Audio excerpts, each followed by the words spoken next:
राजधानी दिल्ली स्थित अहिंसा स्थल मेहरौली में जैन समाज के आचार्य श्री सिद्धांत सागर जी महाराज के सुयोग्य शिष्य बाल योगी आचार्य श्री सौभाग्य सागर जी महाराज का पावन चातुर्मास संपन्न हुआ। इस पावन चातुर्मास के दौरान भक्तों ने गुरुदेव के आशीर्वाद और सानिध्य में भगवान महावीर निर्वाणोत्सव दीपावली पर्व विशेष भक्ति और हर्षोल्लास के साथ मनाया गया। प्रातः काल उपस्थित भक्तों ने अभिषेक एवं भगवान महावीर की संगीतमय पूजन के साथ लाडू अर्पित किया।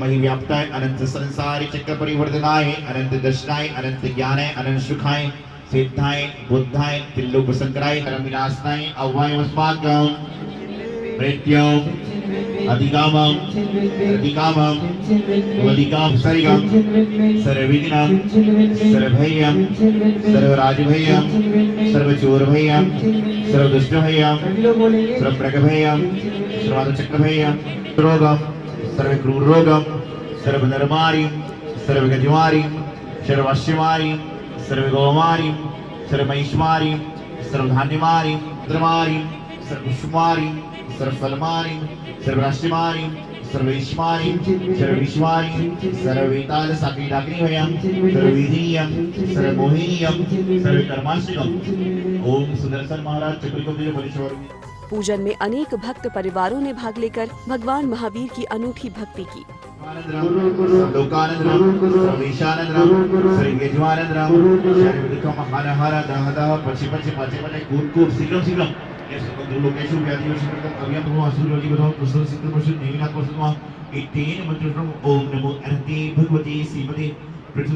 शांतिनाथाय शांतिकराय सर्वपापनाशनाय सर्वशत्रुपत्र सुवासिनी सुभवती ब्रह्मचर्यस्य ब्रह्मचारिणी ब्रह्मचारी सदी समस्पर्यस्य श्रीमान प्रदीप जैन संदीप जैन ऋषि जैन प्रदीप जैन समस्पर्य संजय जैन मुद्रा समस्पर्य सर्व उपस्थित जन समुदाय से सर्व सुख शांति भवतु तुष्टिर्भवतु पुष्टिर्भवतु ओम बसट स्वाहा संपूजिकानां सिद्धिं निर्वामिनी स्वाहा।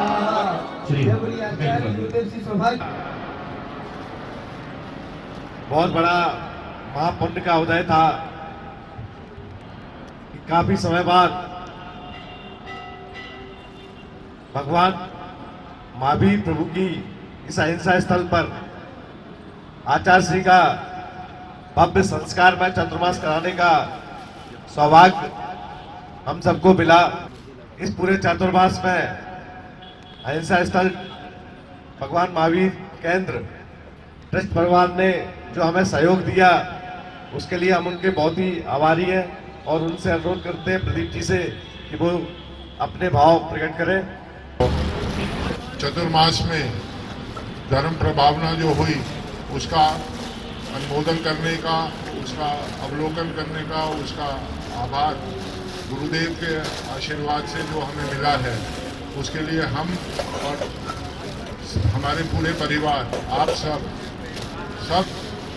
गुरुदेव के आभारी हैं और आशा करते हैं गुरुदेव हमारे ऊपर अपनी कृपा बनाए रखेंगे और अगले वर्ष भी आप हमारे को चातुर्मास का सौभाग्य प्राप्त कराएंगे। आचार्य गुरु संघ की जय। सभी लोग तालियां बजाएंगे अगले वर्ष के लिए।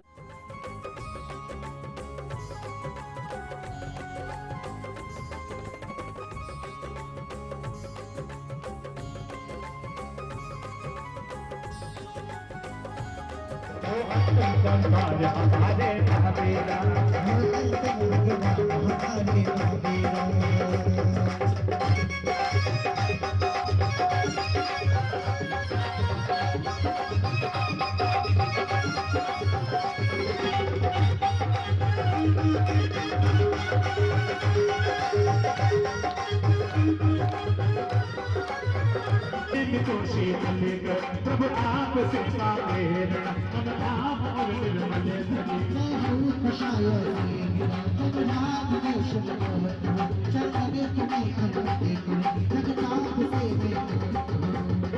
श्री महावीराय नमः। संसार का विनाशाय चंद्रम निर्वावदी।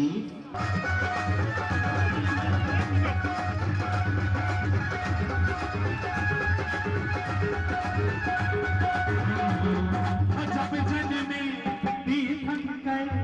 सारी वसुधा पे आनंद छाया, देखो जी आनंद छाया, आनंद छाया, देखो जी आनंद छाया।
परम पूज्य आचार्य गुरुदेव श्री सौभाग्य सागर जी महाराज उनके पावन में मन से वचन से काय से नमोस्तु परंजलादि और ब्रह्म देवताओं की।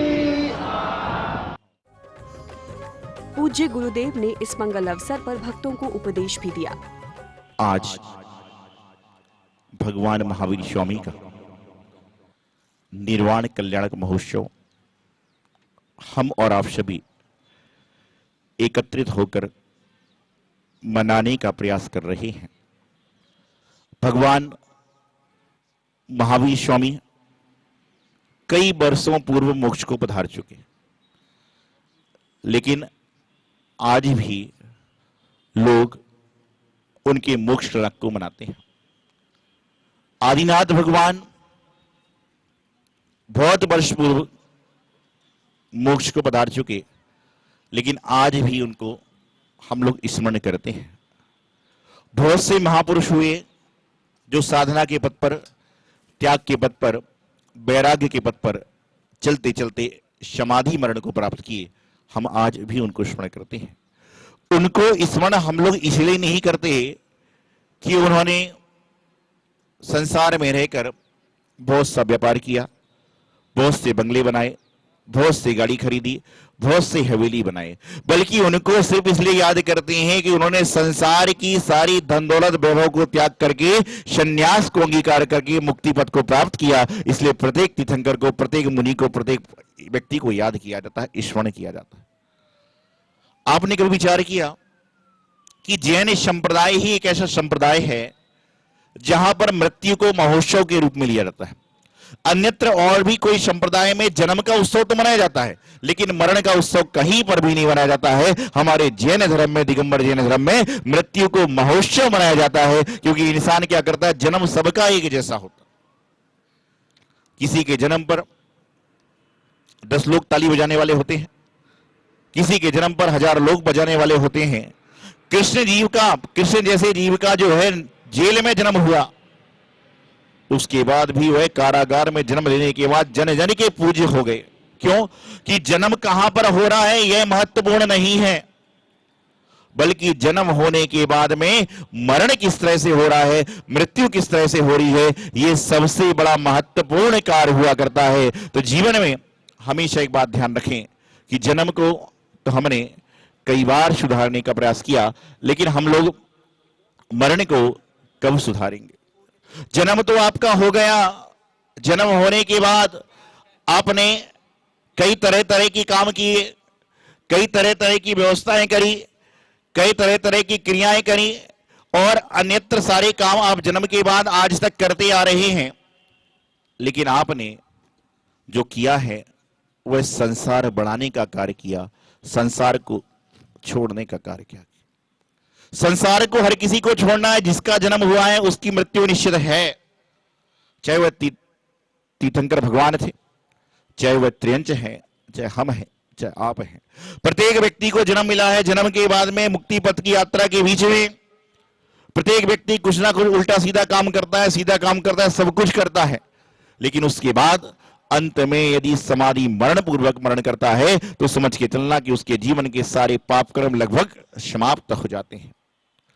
यहां पर चर्चा भगवान महावीर स्वामी के निर्वाण कल्याणक महोत्सव की है। आज भगवान महावीर स्वामी का निर्वाण कल्याणक महोत्सव है। आज पूरे हिंदुस्तान को, पूरे विश्व को पता है कि जैन धर्म के 24वें तीर्थंकर भगवान महावीर स्वामी का मोक्ष कल्याणक महोत्सव मनाया जा रहा है। हर बच्चे को, जो व्यक्ति कभी मंदिर भी नहीं आता, जो आपका मित्र जैन धर्म के बारे में कुछ नहीं जानता, लेकिन उसको पता है कि जितने जैनी लोग हैं पहले भगवान महावीर स्वामी के चरणों में लड्डू चढ़ाते हैं, उसके बाद में घर आकर लड्डू खाते हैं। ये मात्र जैन धर्म में यह धर्म है कि जहां पर मृत्यु को महोत्सव के रूप में ले लिया जाता है। तो भगवान महावीर स्वामी मोक्ष गए, और उनके मोक्ष जाने के बाद सभी लोग लड्डू चढ़ा रहे हैं। लड्डू ही क्यों? विचारनी बात है कि लड्डू ही क्यों? आपको पता है कि लड्डू एक ऐसी मिठाई है जो हर वर्ग के बच्चे को प्रिय होती है। जब हम घर में थे तो 15 अगस्त 26 जनवरी को लड्डू बांटे जाते थे, गणेश चतुर्थी का आयोजन होता था, लड्डू बांटे जाते थे, कहीं पर कोई शादी विवाह आदि हो रहे हैं तो लड्डू बांटे जाते थे। और यहां पर जब भगवान महावीर स्वामी मोक्ष गए तो हमारे यहां मोक्ष को कल्याणक माना गया। यदि भगवान महावीर स्वामी का मोक्ष नहीं होता तो उनके पंचलात पूरे नहीं होते। तीर्थंकर ही ऐसे होते हैं जिनके 5 कल्याणक होते हैं: गर्भ कल्याणक, जन्म कल्याणक, तप कल्याणक, केवल ज्ञान कल्याणक और मोक्ष कल्याणक। बाकी अन्यत्र लोगों के कल्याण किसी के 3 भी होते हैं, किसी के और भी होते हैं, लेकिन 5 कल्याणक यदि होते हैं तो मात्र तीर्थंकर भगवान की हुआ करते हैं। और लड्डू कैसा होता है? लड्डू कैसा होता है आप मुझे बताइए। बहुत सारे बच्चे दर्शन करने जब आते हैं तो कोई छोटा सा बच्चा गोल मटोल होता है तो लोग कहते कितना सुंदर बच्चा है, गोल मटोल है, कहते कि नहीं कहते? तो उसी तरह से क्या है, लड्डू भी तो भगवान के चरणों में अच्छी चलाओगे ना, चपटी बर्फी तो नहीं चढ़ाओगे, पेड़े के आकार में तो नहीं चढ़ाओगे। तो भगवान के चरणों में तो अच्छा गोल मटोल चीज चढ़ाना चाहिए। तो इसलिए उन्होंने क्या किया, लड्डू को रख दिया कि भगवान के चरणों में आइए, लड्डू चढ़ाइए और उसके बाद में लड्डू खाइए। मैं आपको एक बात बताना चाहता हूं। एक बार मेरा चतुर्मास महाराष्ट्र में चल रहा था, निर्वाण लड्डू की बात चल रही थी। जैसे आप लोग बहुत समय से आए हुए हो, आप सोचते लड्डू चढ़े और हम लोग अपना काम करें, तो नैवेद्य में वहां बूंदी के लड्डू चढ़ते थे। तो नैवेद्य का बोला जा रहा था, यहाँ से संगीतकार जी ने अपना संगीत बोला, पंडित जी ने अपनी बात बोली, और मैंने बोला क्षुधारु विनाशाय नैवेद्यं निरुपयामि, बोलिए ना, क्षुधारु विनाशाय नैवेद्यं निरुपयामि। 100 बोलेंगे सब लोग।